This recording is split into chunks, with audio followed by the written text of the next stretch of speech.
Style తో సరికొత్త designs తో ఎస్కేటీ గోల్డెన్ డైమండ్స్ ఈ జూలై 5న నల్లకంటలో గొప్ప ప్రారంభం. రూ. 7 కోసం మీరు బుట్టలు ముళ్ళుండే ఆ చెక్కలతో బుట్టలు అల్లిన రోజులు ఉన్నాయి.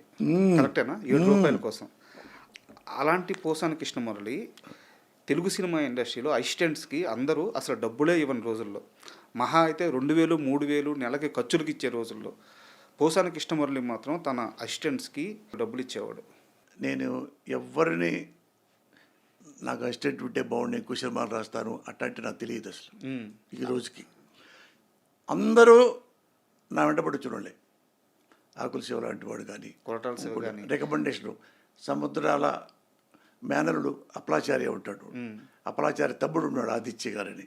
ఆదిత్య గారు అంటే నాకు ఇష్టం బాగా. నాగర వస్తుండేవాడు.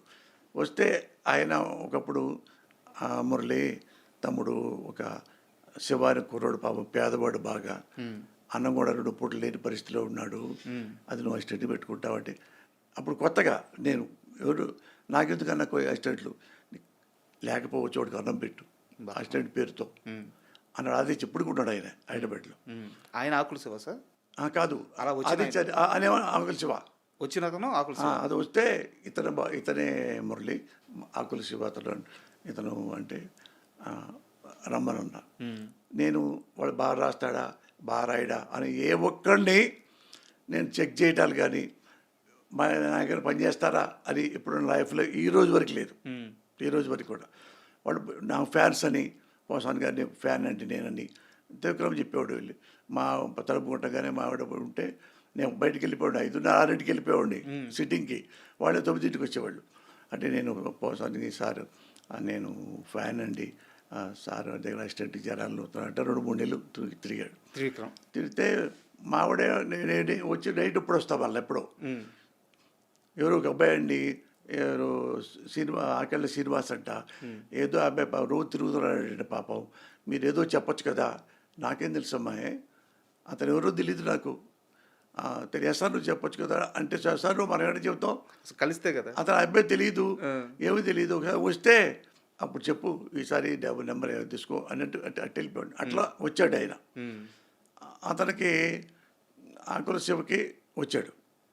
తర్వాత వాళ్ళందరూ 30 మంది దాకా పని చేసినట్టున్నారు. ఇండస్ట్రీలో సంపత్ నంది గారు కానీ, కొరటాల గారు కానీ, డివిఎస్ రవి గారు కానీ, ఇండస్ట్రీలో ఏ పెద్ద డైరెక్టర్ని తీసుకున్నా ఏదో ఒక టైంలో పోసాని కృష్ణమురళి గారి దగ్గర పని నేర్చుకున్న వాళ్ళే వీళ్ళంతా. అది అట్లా వచ్చినాడు త్రివిక్రమ్. ఎవరు ఫ్యాన్ ఎవరంటే కామెడీ మ్యాన్ అతను ఉంటాడు, గౌతమ్ రాజు గారని. కామెడీ ఏమిటి తమ్ముడు అంటుంటాడు. అతను తమ్ముడు నా దగ్గరికి వస్తాడు ఆ పిల్లోడు, ఆపరేషన్ మన ఇతను త్రివిక్రమ్ ఆకళ్ళ సీను అనేవాడు. మా ఇంటి దగ్గర కూడా అప్పుడప్పుడు పనిచేస్తుంటాడు, పిల్లలకి టీచింగ్ చెప్తుంటాడు. ఆ పేదవాడు అవన్నీ చెప్పొద్దన్నా చెప్పేవాడిని. మంచోడా కాదా చెప్పు చెప్తే అన్న అయితే నేను మద్రాసు వెళ్తున్నాను, మద్రాసు రమ్మను, అక్కడ నేను 1 వీక్ 10 డేస్ ఉంటాను కదా, ఆవిడ రావాలి అలా వస్తానంటే రమ్మని చెప్పాను. ఆయన తమ్ముడు వెళ్తావా అంటే వెళ్తా, డబ్బులు లేవు సార్ అన్నాడు. ఆ గౌతమ్ రాజు చేతిలో రాసుకుంటారు ఏదో ఇట్లా బ్రాస్లెట్, ఆ బ్రాస్లెట్ లాంటిది. అది మార్వాడి దగ్గరికి వెళ్ళి 1000 రూపాయలు కుదవబెట్టి ఆ 1000 రూపాయలు త్రివిక్రమ్ శ్రీనివాస్కి ఇస్తే మీ దగ్గరికి వచ్చాడు, మద్రాసు దగ్గరికి పంపించాడు. అతనే గౌతమ్ రాజు పంపించాడు. అయితే ఇక్కడ నా డౌట్ ఏంటంటే ఇవన్నీ ఎందుకు చెప్పుకోరు సార్ కృష్ణమురళి, పోసాని కృష్ణమురళి? పోసాని కృష్ణమురళి అంటే కొంతమంది ఎక్కువ ప్రేమిస్తారు, కొంతమంది ఎక్కువ ద్వేషిస్తారు.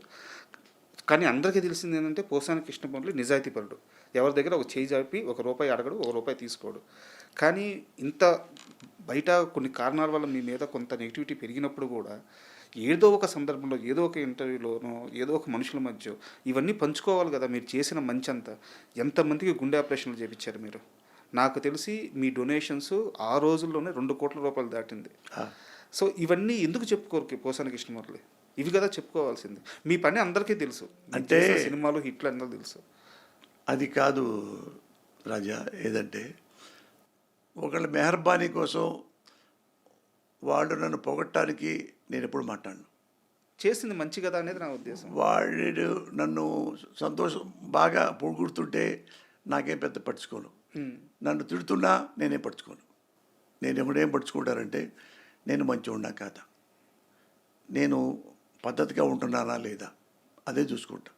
నేను పద్ధతిగా లేనప్పుడు, తాగి తిరుగుతున్నప్పుడు, బేవర్స్ పనులు చేస్తున్నప్పుడు, లంగా పనులు చేస్తున్నప్పుడు, ఏమైనా పైరవీలు చేస్తున్నప్పుడు, అవినీతి పనులు చేస్తున్నప్పుడు, గవర్నమెంట్ అడ్డం పెట్టుకొని చెప్పి పొలాలు తీసుకుంటున్నప్పుడు, ఆ ఆస్తులు తీసుకుంటున్నప్పుడు, అలాంటి ఏమన్నా వెధవ పనులు చేస్తే నేను బాధపడాలి. నేను ఏమీ పిచ్చి పనులు చేయలే ఇంతవరకు అన్నప్పుడు ఏంటంటే రాజకీయాల్లో ఒకరేంటంటే వాళ్ళకి ఎవరికి ఇష్టమో వాళ్ళకే మనం అనుకూలంగా ఉండాలి అనుకుంటారు. సార్ అది నాకు చేతకాని పని. నాకు తెలుగు సినిమా ఇండస్ట్రీ నాకు ఎన్నో ఇచ్చింది, నాకు నా కుటుంబానికి 100 కోట్లు దాటి ఎంతో ఆస్తులు నేను తెలుగు సినిమా పరిశ్రమ నాకు ఇవ్వటం జరిగింది. నా తెలివితేటలు కానండి, నా నిజాయితీ కానండి, హార్డ్ వర్కింగ్ నేచర్ ఉంది అని చెప్పండి, నా సక్సెస్ అనండి, సార్ నా డిమాండ్ అనండి. అట్లా అలా తెలుగు సినిమా పరిశ్రమలో నమ్ముకొని బాగా హార్డ్ వర్కింగ్ చేసి మంచి సక్సెస్లు ఇచ్చి గొప్పగా ఆస్తులు దేవుడు నాకు ఇచ్చి తెలుగు పరిశ్రమ నాకు ఇచ్చి ఆ తర్వాత నాకు సంతోషంగా నేను నా కుటుంబం ఇప్పుడు చాలా గౌరవంగా బతుకుతున్నాం. ఇది తరాలు తరబడి నాకు ఆస్తులు ఉంటాయి. ఇక బావు, ఎందుకంటే మా ఇంట్లో బ్యాడ్ హ్యాబిట్స్ ఎవరికి లేదు, నాకు లేదు, నా పిల్లలకి లేదు. మందు లేదు, సిగరెట్లు లేవు, పాన్ పరాగులు లేవు, మిడ్ నైట్ పబ్లిక్ వెళ్ళటాలు లేవు. ఏ క్లబ్ ఇంతవరకు చేయలేదు. 40 ఏళ్లలో ఫంక్షన్లు ఉంటాయి కదా, ఆ ఫంక్షన్లో అయితే షెల్ట్ తీసుకుని వెళ్ళిపోతాను తప్ప అక్కడే మందులు, పార్టీలు, పార్టీలు, డ్యాన్సులు అవి నాకు తెలియని మ్యాటర్లు. ఇంత జీవితం చూశారు, ఇంత సక్సెస్ చూశారు, ఇంత డబ్బు చూశారు, ఇన్ని బంధాలు చూశారు. మీ జైలు జీవితంలో పోసాని కృష్ణమురళి కొంచెం లో అయిన క్షణాలు కానీ ఆ రోజు కానీ ఎప్పుడైనా ఉందా? ఆ జైలు జీవితంలో నుంచి మీరు నేర్చుకున్న పాఠం కానీ లేదా మిమ్మల్ని మీరు మలుచుకున్న విధానం కానీ ఏంటంటే ఏం చెప్తారు? ఆ కొన్ని రోజులు ఏమీ లేవు. ఎందుకు చెప్పంటావా? ఇప్పుడు నేను ఒక అవినీతి పని చేసి జైల్లోకి వెళ్తే తలొచ్చుకుంటా, మోసం చేసి, లంగా పనులు చేసి, బ్రోకర్ పనులు చేసి, రేపులు చేసి, కడుపులు చేసి, పక్కలేయటో చేసి, ఎక్కడెక్కడ ప్రభుత్వాలు అడ్వాంటేజ్ తీసుకొని 2 ఎకరాలు తీసుకోవటం, 3 ఎకరాలు తీసుకోవటం, ఆ పైపులు తీసుకుందాం, ఈ పప్పులు తీసుకుందాం, ఈ డైరెక్ట్స్ పెట్టుకుందాం అని, ఇవన్నీ నా జీవితంలో ఎప్పుడు ఏమీ లేదు సార్. ఇప్పుడు ఇది నేను గట్టిగా మాట్లాడతా, అది మీకు తెలుసు, నాకు తెలుసు. గట్టిగా మాట్లాడటం అంటే నా గొంతు పెద్దది అంతే. అంటే కోపంతో కాదు, నా గొంతు పెద్దది, అర్థమైందా? రాఘోపాలరావు గొంతులాగా. అది అడుగుతా.